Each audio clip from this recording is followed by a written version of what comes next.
proudest day, and the proudest time, and the seat of a rally car, because that day and that hour and those minutes, I got the bit between my teeth.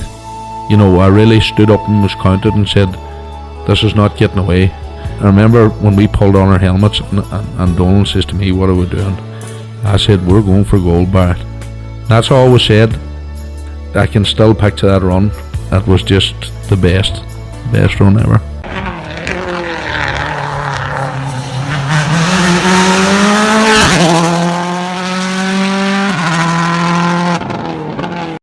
Welcome along to Krunching Gears, the Rally Podcast, the 2025 season.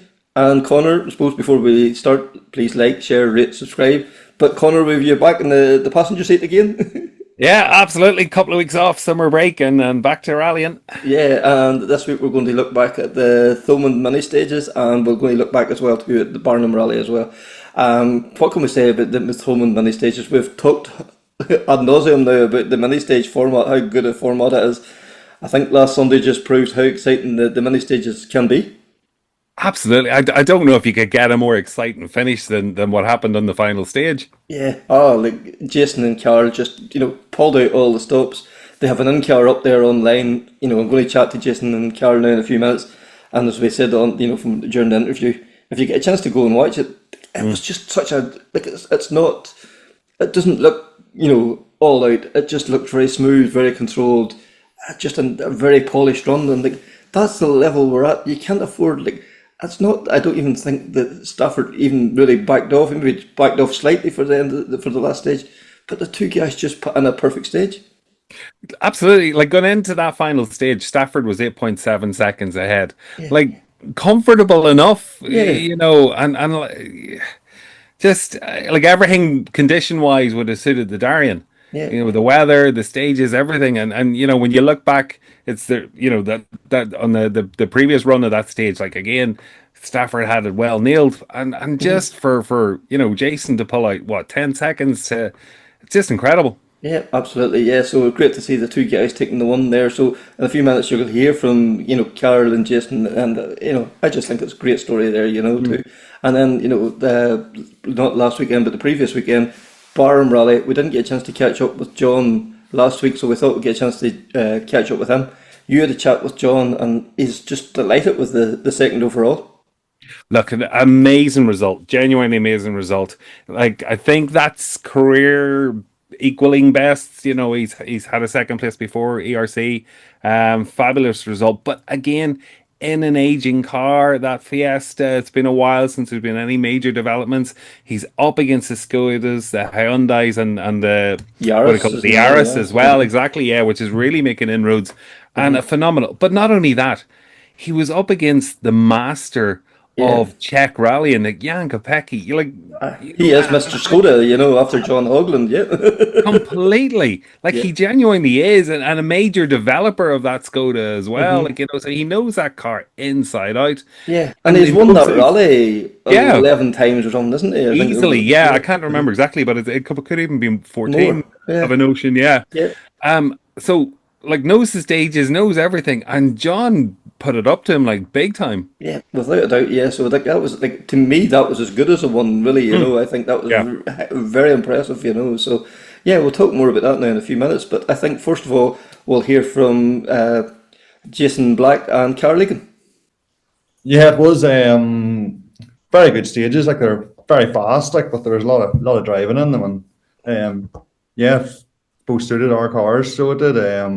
A real two-wheel drive stage, you really stretch the legs in the 2.5, it was nice. Mm-hmm. And we have to say the mini stages are a great job for you guys too. Yes, it's great battles, but you're maybe scrapping over maybe 9th, 10th or something like that. Now suddenly in the mini stages you're able to fight for the outright one, and that must give you that extra incentive to keep the push on then. Oh, absolutely, yeah. Suppose it's nice now even to have a third one this year, and hopefully just keep building on that. Even a mini stage championship we would love that there for next year. Just as you say, gets us boys get a chance to get an overall victory. That's for sure. And Karl, from your point of view too, even for a recce, everything, it's just that much easier. And I would say they look quite a nice relaxed vibe about them as well. Yeah, of course. Like they're just a bit more friendly, more clubman type of event. So the pressure's really off here. You can just do as much as you can, and it's kind of relaxed. You have a late enough start and early finish, which suits quite a lot of people, though. So yeah, it's definitely something you could look at. Maybe a few more events and maybe cut down on something else and make them more. To be fair, like there's still over 100 cars start the weekend, which is quite a lot in a busy time of with a lot of events coming up. So like there is a market for it. To be fair. Yeah, because like by the looks of the national championship and that, and it's not really affecting entries for it either as well. It's not that it's pulling entries away from something else. There is obviously a demand there as a standalone maybe championship or challenge or whatever. Yeah, of course.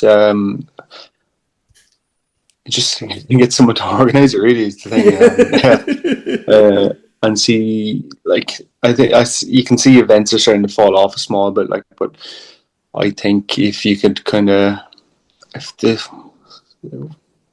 plan a bit better, like I think it could work. To be fair, like even 4 to 5 rounds spread out, like maybe even 1 1/4, just 4 rounds would be even good too. Yeah, because Jason, we've seen there too as well. Like even the 3 clubs themselves organised. Anybody that started all 3 events got entered into a draw, and I think the 3 winners got I think it was €500 back. That's a nice incentive for if you go, you did enter all 3 events. Yeah, absolutely. It's nice to get something back or be rewarded for entering the events. Like, and yeah, I suppose it's something for other clubs to look at and something maybe other rallies could do as well. Mm-hmm. Yeah, because like it takes a lot of effort and a lot of time and a lot of money to get to that start line, and if there is some kind of incentive then, because like you're not expecting it for every rally, but like every now and again, or even to see oh Jesus, the man there in car 27, Jesus, fantastic, he got that or whatever, It just gives everybody a nice wee lift. It is surely, yeah, and the likes of what Waxford and stuff's doing this year, like, is unreal. The prize money and stuff is class, like, because as you say, you have to spend a lot and get nothing back, like, so it's a nice some sort of bit of incentive. Yeah, and Carl, I think I heard you saying there the finish on Sunday was, we're going to win one of these. You said give it your all, but you thought you were in second. Like that must have been like that last stage. I've watched the end, Carl. Anybody that hasn't seen it, I advise them to go on YouTube and watch it. It was very controlled. It didn't really seem like edge of the real toe to the headlight stuff. It was very controlled, very measured. It probably didn't look like it, but the pace was close to the headlight. But we had no moments. It was a very clean kind of stage. To be fair, carried good speed. Doing a good bit of work in service on notes and tidying up things to where we can improve a 10th here, or half second here and there, and it seems to work really. So, yeah, it's good. Yeah, because Jason, like, that is the scary thing about it. That is where it's at. You need to be finding that half second, and I suppose all those wee tenths and half seconds add up, and that maybe gives you 3 or 4 seconds at the end of the stage. You never thought you would take 11 back, I would say. No, it was a bit of a shock, as Carl said. We did do a bit of work in service because we said we need to push on this loop and get with them. I suppose on stage 5, and James took a couple of seconds back, we kind of heads were down a bit, and it's like there's no chance of getting 8 seconds back now. Like, but yeah, well, we're totally shocked when we got to the finish line and what the times turned out to be like. Yeah, and like, had you settled for second, or was there still that kind of red mist kind of going to go at it again here? We had to settle for second because we came over the finish line. The first thing I said to Carl, I says, we'll win one of these mini stages. So it was total shock to us. And it's not even that the Stafford had a bad time. He was still a good bit quicker than everybody. So it's not that he had backed off or anything. That he was still had a fair push on for that stage as well. He had, yeah. So yeah, I think it was a shock maybe to him too. So, yeah, that's how things go. Like, it was no crazy stage. Like, we just carried good speed and took no risks, and just all went well. Yeah, and this isn't just happened by accident. The way you've built your pace, especially over like the last year and a half, it's just been, you've had your run of bad luck with mechanical issues and one thing and another. But like the car just seems really good now. Everyone just seems to be pulling together. Everyone seems to be gelling. Yes, well, I suppose that's a lot to do with it too. We have did a lot of work to the car the last, even I suppose since McKelly. So we have, and the car is working fantastic now. Like, So yeah, it gives you a lot more confidence and allows you to think in other stuff and improve in other places and not be thinking of what the car's doing. Yeah, and is it always you're always trying to refine it, always trying to make it better. You're never quite content. You're almost always there. Yeah, almost always, but yeah, we're starting to make big strides now. So yeah, we'll be looking forward to the next event now. 'Cause, yeah, all going good. And Carol, obviously it's not all coming from the one side of the car too. You're obviously honing your craft, you're finding things. And can you even feel these wee differences that Jason and them guys is making to the car as well? Oh yeah, definitely. Yeah, it's easy feeling the seat down. To be fair, you can just push on a little bit more. You can attack stuff a bit more.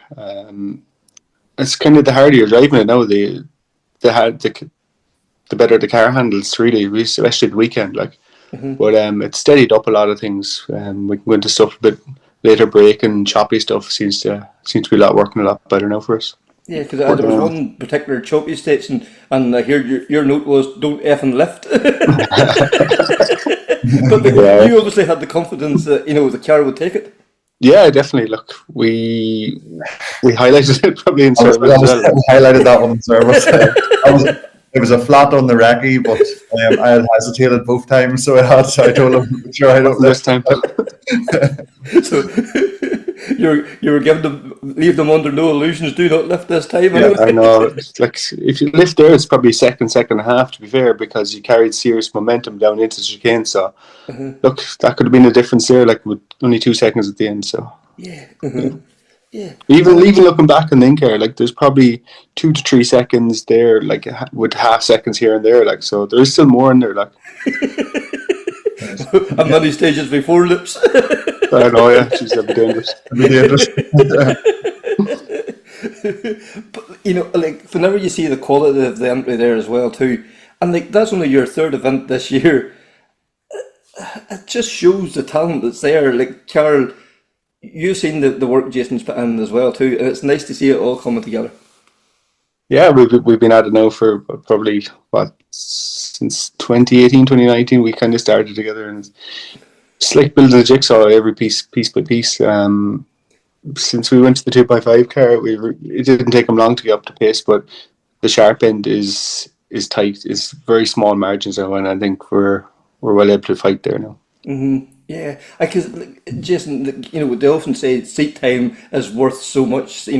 Probably those tenths or a half second a kilometre as well too, and that's something that you're probably lacking that wee bit compared to the other guys. But that suppose maybe where the 3 events quite close together has helped. Yeah, well, we knew that if we were going to do anything this year, we were going to have to do it all quite close to be any use, like, because 3 events spread out through the year, as you say, you kind of forget what to do come to the next event. So yeah, we were trying to hit the ground running each event, and yeah, just improved bit by bit. Mm-hmm. I stepping back into like a 2.5 in Loughgall, it's a great event, it's a real challenge, but it's not a kind of a place you can make a mistake. Was it a bit of a culture shock getting back into the car then as well? No, it just kind of clicked from stage 1. Yeah, like riding a bike, I suppose. So it is, yeah. But it's just, I suppose, the biggest shock was Emma-Kelly, the first stage Emma-Kelly, whenever, as you said, Loughgall is only a wee event and you're only going 3rd, 4th gear, but when you're getting up to over 100 mile an hour, is whenever you realise that it's been a long time since I've did this before. That just. Yeah, and is it then, is there that sort of like buzz, like, this is why I do this? Well, there is, yeah, but then the buzz goes away when you hesitate in the corner and you say,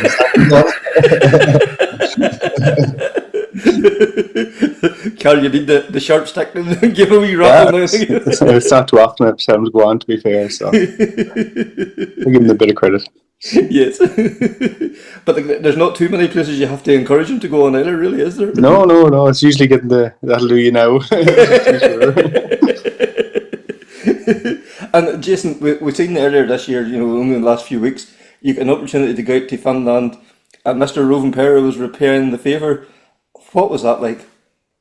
Yeah, that was something else. Yeah, Callier invited us out to Finland for the pre-event test, and yeah, it was even just to see the whole setup and how things work with the Toyota team, like it was mental. But then getting in beside him was something else. Really was. And like, you know, like we see what it's like in, you know, TV, the jumps and the commitment and all that. I would say it probably doesn't even do it justice until you're actually sitting strapped into that car and just going down one of those roads.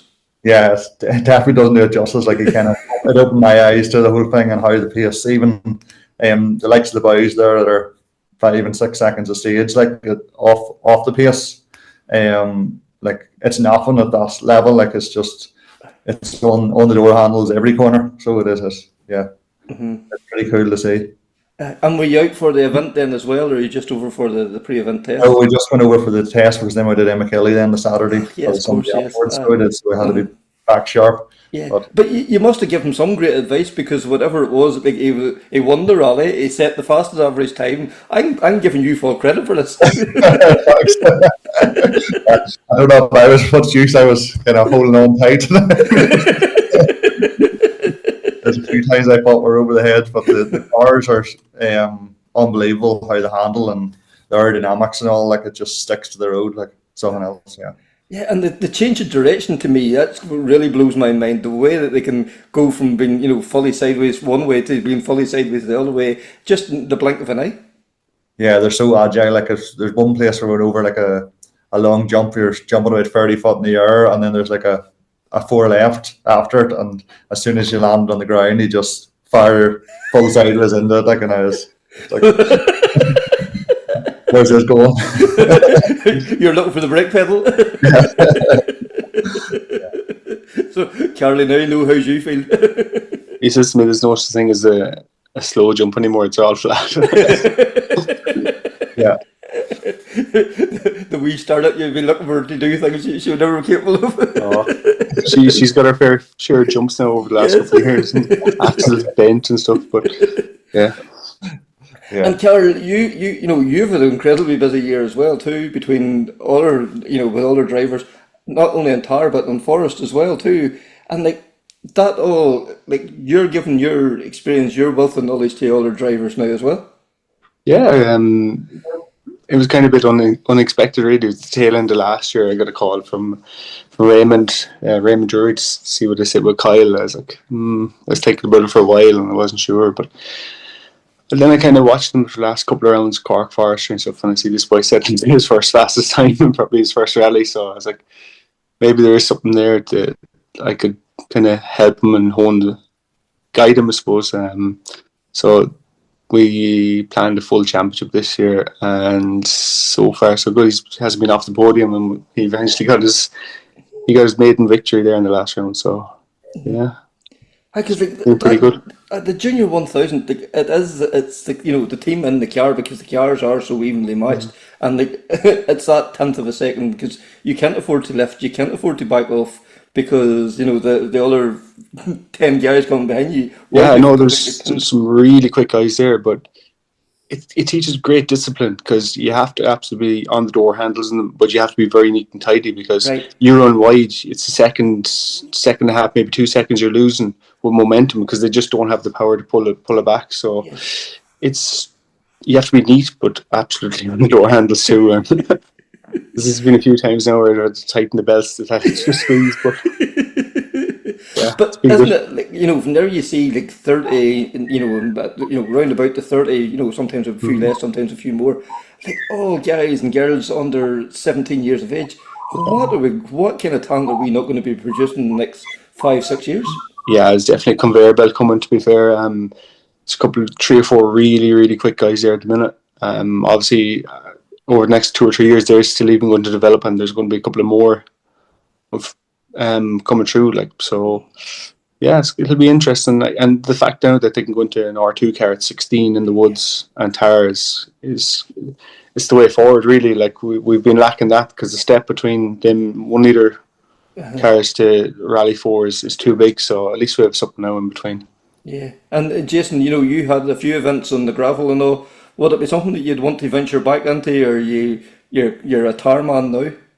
Yeah, we're thinking about doing a few events next year, maybe. So we are all being well, but still working on that one.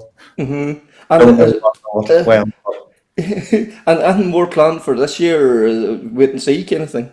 Wait and see, nothing at the moment. So Yeah. we'll take it handy for a while. There's anybody coming over from Finish Finland? on We high. need to be. Does the car need to be prepped again for Killarney in December? I think that we need to know about. It's open for hire. If anyone wants it. Well, man, just once again, just mighty congratulations from the result of the weekend. Absolutely delighted, and what a battle it was to watch. Thank you. Thanks, Kevin. Yeah, it's good.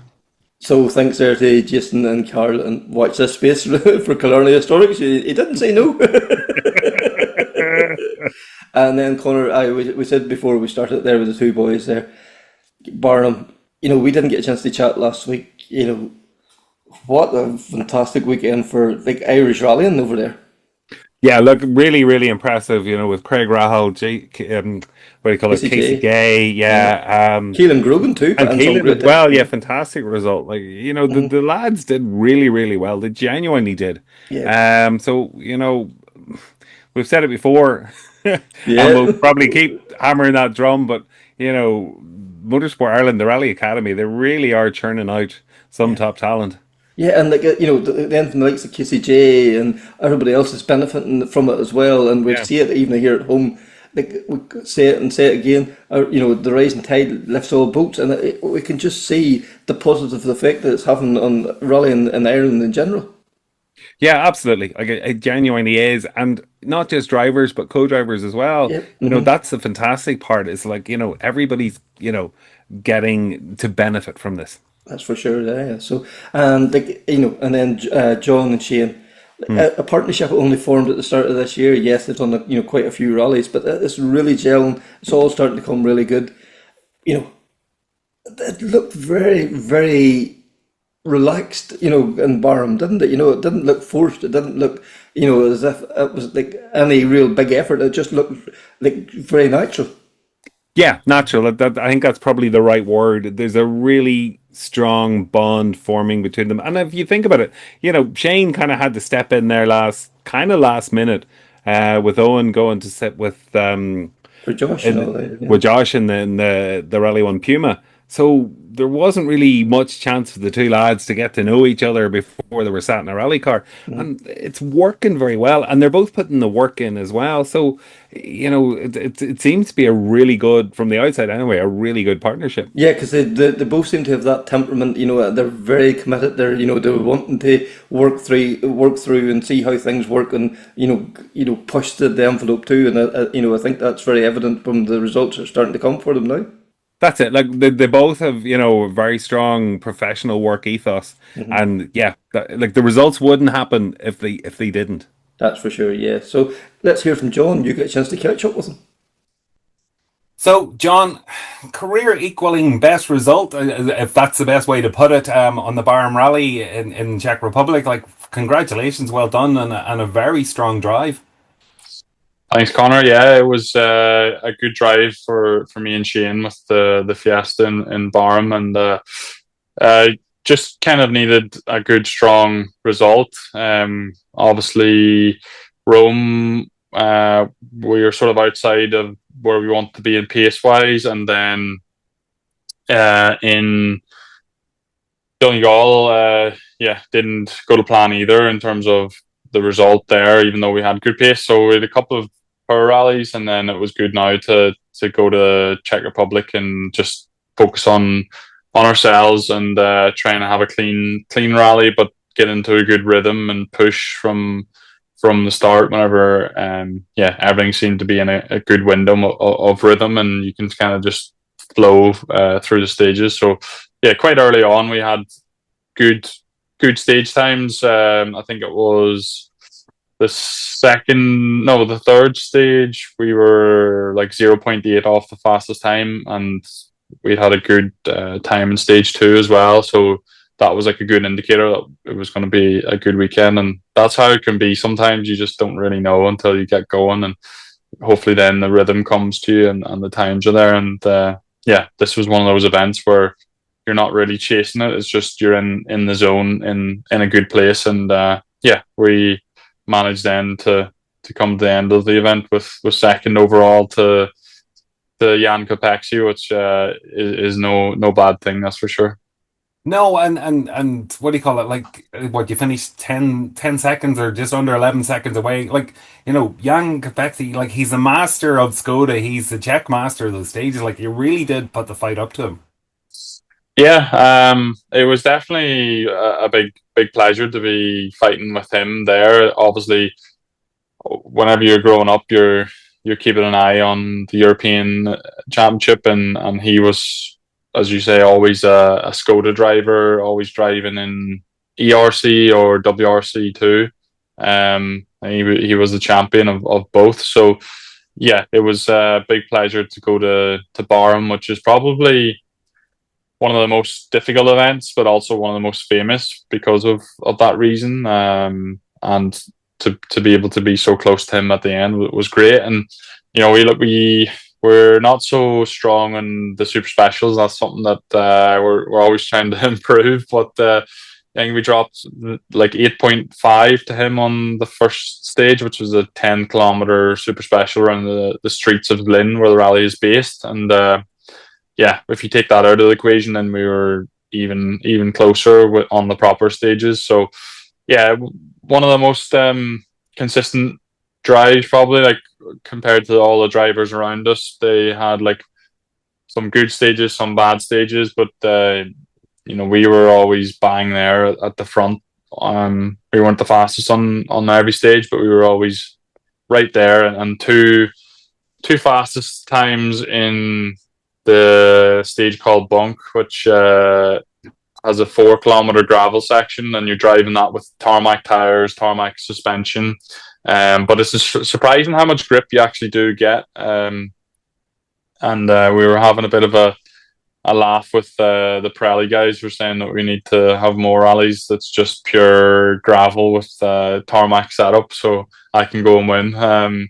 So we seemed to really gel there and be the fastest on the splits every time, and we won that stage both times on the Saturday, which left us second overall. And then on Sunday it was kind of a bit more managing, trying to keep our position. Obviously, we had the hopes of being able to eat into Jan's lead because we were only 6.5 behind after the first day, but he seemed to be managing it quite well. And then even there was a 25k stage, and we were quite a bit faster than the rest of the field, like 5 seconds or something.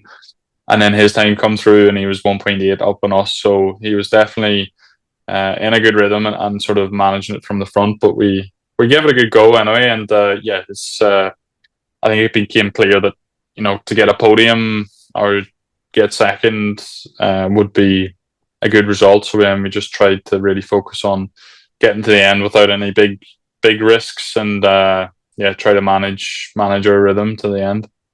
And how long did it take you to get the setup right? I know in the previous ERC round in Rome, it was really the final day on the Sunday that you felt you were fully comfortable with the setup on the car, and obviously wish you'd had that earlier in the rally. So with the similarities between the Irish stages and the Czech stages, did that help you? And I suppose where and how did M Sport kind of get you to where you needed to be with regard to setup and comfort with that?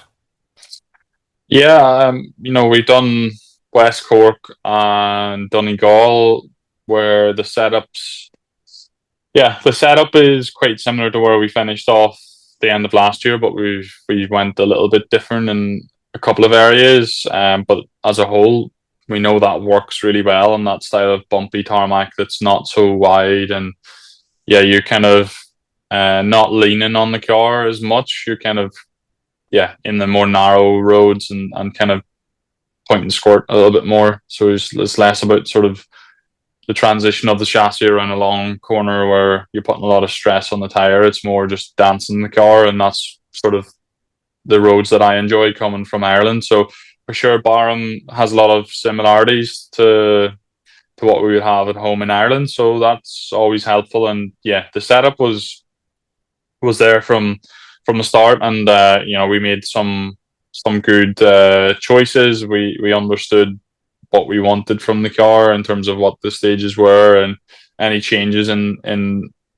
character between one stage to the other. You might change a couple of things with, the damper clicks or the roll bars. So yeah, I think we were quite smart in our approach and understood the assignment. So the car worked really nicely, and we just enjoyed driving, especially on the first day. It was just try to purely enjoy, and then if you can enjoy it and you can feel that you're getting in and out of the corners fast and you're keeping a good rhythm, then and you get to the end of the stage, you're like, yeah, it was good, and then you see the time, then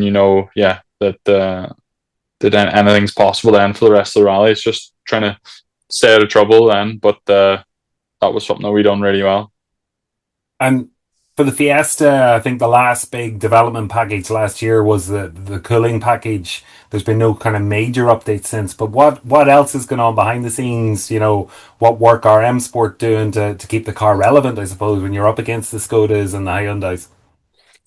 I think, like any other manufacturer, that you're looking at ways to maximize the more or less the setups for the drivers to really make sure that you're as comfortable as you can be, because sometimes there's more to be gained out of getting the drivers at 99%, 100%, and being very comfortable, rather than bringing loads of updates to the cars. As you said, there's been some updates in the last couple of years, but not so many recently. But that's good from my point of view, in that I need to focus on the driving then. And okay, there might be some plans that we're unaware of, but at the minute my focus is just to drive the car and then see what they have in the future. But at the minute there's no big updates, but there could be some small things in the future.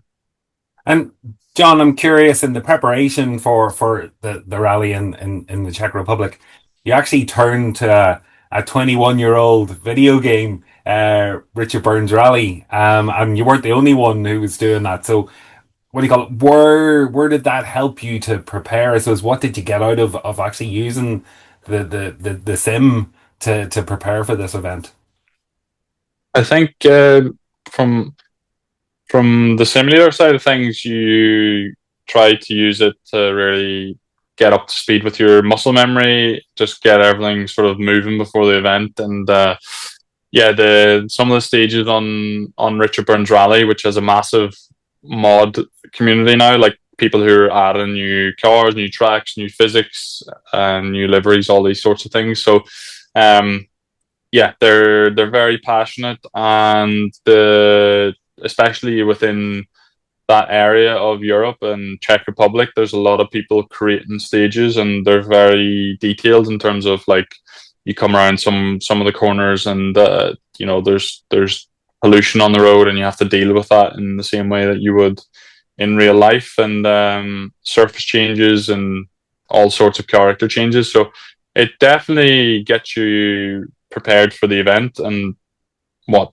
sort of rhythm that you need to have. And as some other drivers were saying, like even the first stage around the streets of Zlín, you can do that full stage on a simulator, which is obviously very beneficial if you've never been there, or you're just looking to really get your head around it before you go back for a second or third time as well. It's brilliant just to sort of sharpen up. So yeah, it's a bit strange, I think over the weekend I listened to various drivers saying, yeah, I've done this stage in Richard Burns, but I think it's a good compliment for where we're getting to with sim racing. And my background's been in sim racing for the last 7-8 years, and my sponsor Thrustmaster are always giving me the best equipment to train with, and it definitely is a really realistic way to sort of, as I said, train your muscle memory. Like the thing with the simulator, unless you're spending a lot of money to get like a full motion, which a lot of people wouldn't be doing, you rely more on your senses from what's coming through the steering wheel, because that's where all of the force feedback comes through. on a wheel. So I think actually that's because I've always been on simulators my whole life. So I think the way I drive in real life is actually relying on how the steering feedback is. Okay, you're still getting everything through the seat, as we always talk about from a balance point of view. But I think actually a lot of my confidence comes through really feeling what I'm getting through the steering wheel and through the front wheels, especially because obviously those are the ones that your steering wheel's attached to. So yeah, I found that interesting. The last 2-3 years, a lot of setup choices or discussions kind of you quickly realize a lot of the confidence comes from just really feeling the front end. So yeah, it's just a good way to train and much cheaper than going to do a test or a real rally. So yeah, it's definitely something that a lot of people should look into, and who knows where it'll end up in the future. It's something that's always developing. And yeah, that's true. And from a preparation point of view, you can do it in your own time as opposed to having to schedule a test day, morning or afternoon, and you're very limited to that window and what the weather's like, etc. as well. Yeah, that's it. And you can just basically hop on, do a couple of hours. It depends how techy you are, but you can set up your own. Effectively do your own recce and change the pace notes on a stage you don't know, and drive the stage like as you would in real life with a 2-pass recce, and then see how you get on and really understand what's working in your pace notes or not working. And yeah, there's unlimited ways that you can sort of focus what you want to work on, whether that's a type of stage, a type of car. Maybe you want to do a session tweaking the setup of the car to understand what's working better in certain conditions than others. Okay, it's not always quite how you would do it in real life, but a lot of things are quite similar, or at least get you thinking about the balance from front to rear. And then yeah, maybe you just want to hop on and see how consistent you can be. I think that's one thing that it definitely gives me is like the concentration, consistency, and the muscle memory, just to get waking up all of your your pathways for rally driving. It's scientifically true. I think whenever you talk about those things, you're like, oh yeah, that's a bit dreamland, but it's definitely true. There's lots of studies out there to prove that no matter what it is, and that's the other thing, if you believe it's giving you what you want and you feel like it's giving you that same sensation, then that's sort of you're halfway there then, and then the rest is building it into your muscle memory. Yeah, like with the Thrustmaster wheel, and then jumping into the real rally car. Like, is there much of a difference between the realism, that feel, what the sensation you're actually getting through the wheel? Is it fairly accurate? Yeah, that's what I was sort of hinting at earlier, was that a lot of the same grip changes and bumps and surface changes you're getting through the wheel, and that's pretty much for anyone that's doing sim racing. The only forces you're getting is through what you're holding in the steering wheel, and that's, you have to rely on all of those plus your eyes to kind of see what the car is doing on the screen. But I think that's where some people struggle compared to real life, where you feel everything through your butt. But it's so, all the detail that you're getting through the wheel is so specific, and you're getting like really up to date, as it happens, millisecond responses from what's happening on the surface through the wheel. So yeah, it's definitely very realistic, and you're just constantly reacting to what you feel, and then if you relate that to real life, it's perfect. And counter steer, understeer, how that feels, and the forces that you're getting through it all matches up. So okay, there's a lot of stuff that you can play with in the settings too. I think some people hop on a simulator and they're real life driver and never tried it before, but then it's quite easy just to be like, oh, this doesn't match what I thought it would be. But there's like quite 101 things that you can tweak, from the game settings to the wheel settings, to really fine tune it for what you want the experience to be. And I think once you're able to get in tune with that, then yeah, it's very, very good for training. Excellent. Yeah, so it does give you a good foundation and get into an event. Yeah, you're feeling more, as well, confident. Yeah. Yeah, 100%. 100%. So looking forward, next round is Cardigan, again a rally you've done in the past, and it looks like you could be battling Callum Devine again on the event. So what's the thoughts going into to heading to Wales, and what do you know of the route? I think there's quite a few changes compared to the previous year as well. Yeah, the stages and maps and videos are only really coming out. Very not very late, kind of normal for ERC, but we're just getting those at the minute, sort of the week before the event, and there's only one stage that is the same as last year, which is Nanty Mock, or I think that's how you call it. But yeah, it's the one with the sort of dam. So that's the only one the same. It seems like a lot of the other route is different, and that's sort of the job now, to go through the videos and get a good understanding of what's the challenge and what do we need to be fast on the roads, and get your head around, just to not learn them, but understand what sort of rhythm that you're going to need. But yeah, it's always a good challenge to have new stages, write new pace notes, and then drive to them flat out. And I think it's what we're used to, especially in the ERC. So yeah, I think it should be an interesting challenge. And as you say, we've got some of the Irish lads coming to do it again. Obviously, it's a round of the British Championship, so you've got William and then in M Sport we've got Romit and Gary Pearson as well. So there's going to be a good little boost from that side. It's a shame. I thought there would be more like ERC regulars or foreign drivers on the entry list. I'm not quite sure, fully where they're all were, not attending. Why? But that'll be one for the organisers to look at. But yeah, it's a shame, because we all just want to have a good entry, because the stages are fantastic and some of the best on the calendar. So we'll just fight with the guys that are there, and there's still plenty to fight with. And obviously Mabellini and Marchek are ahead of us in the championship. We're third, and it's still a bit of a tall order to overhaul them with only 2 rounds remaining, but anything's possible. And yeah, we're just looking to have a good fight, enjoy the roads, and see where we end up at the end of the rally.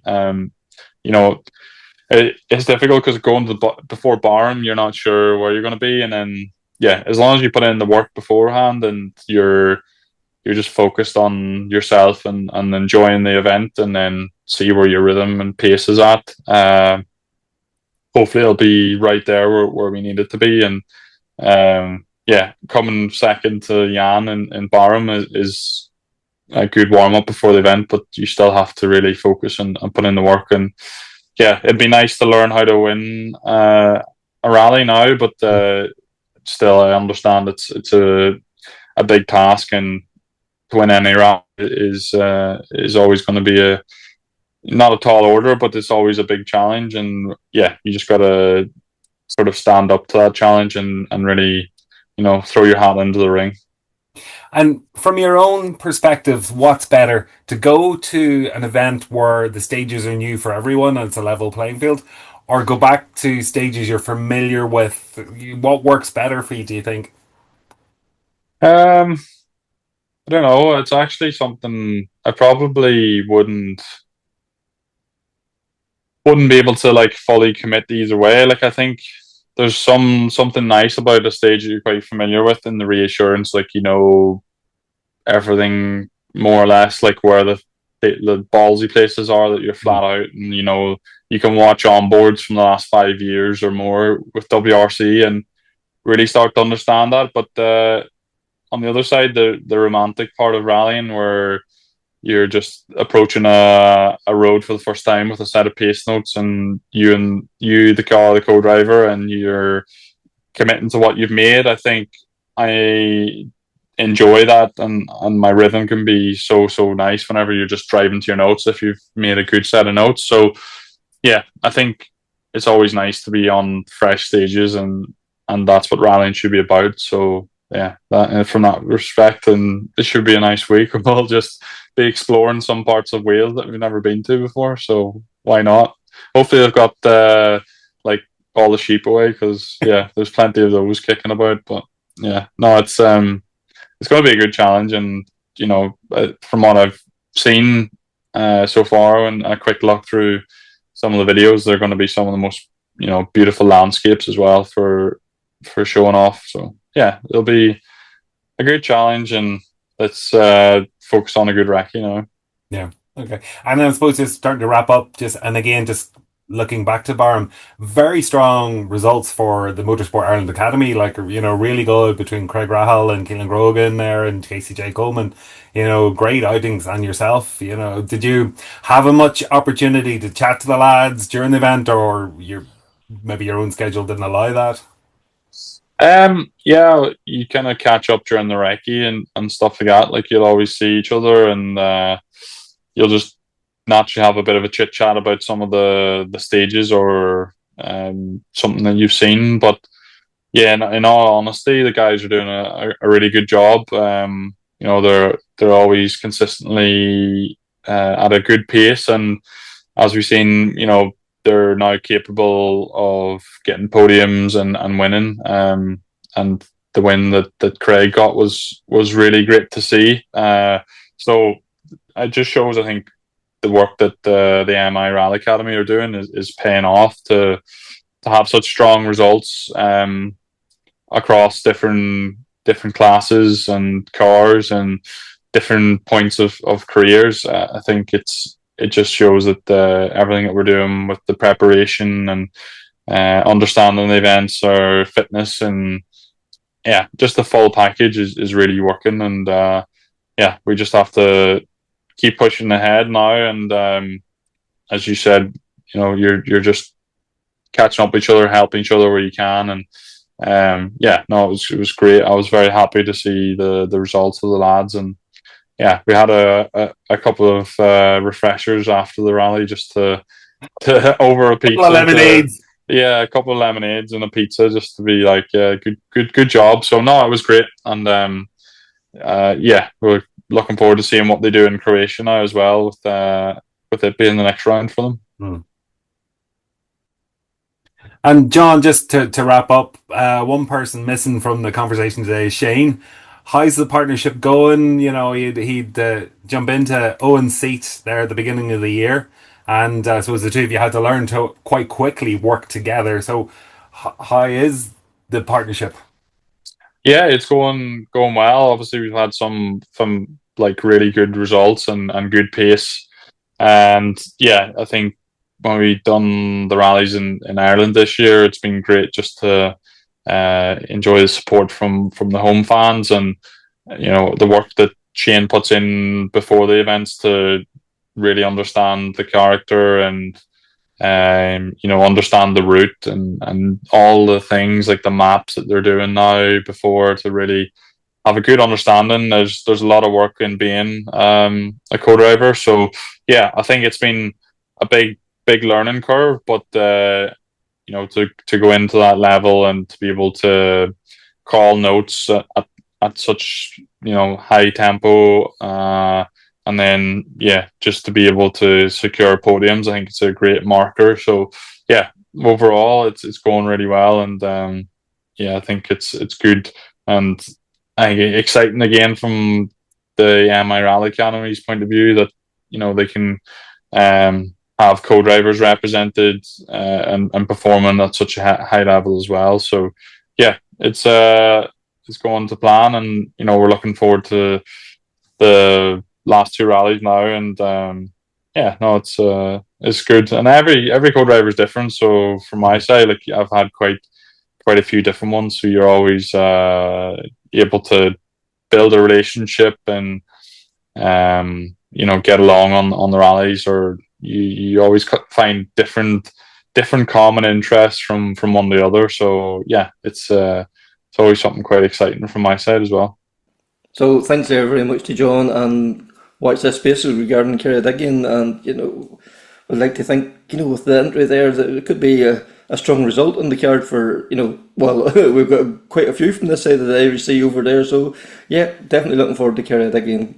So that's the latest episode of Crunching Gears, the Rally Podcast. Please like, share, rate, subscribe, and until next time, take care, speak soon, and bye.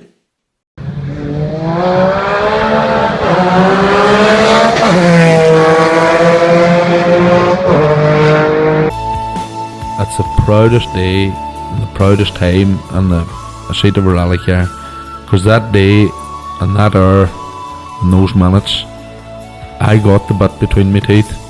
I really stood up and was counted and said, this is not getting away. I remember when we pulled on our helmets and Donald says to me, what are we doing? I said, we're going for gold, Barrett. That's all was said. I can still picture that run.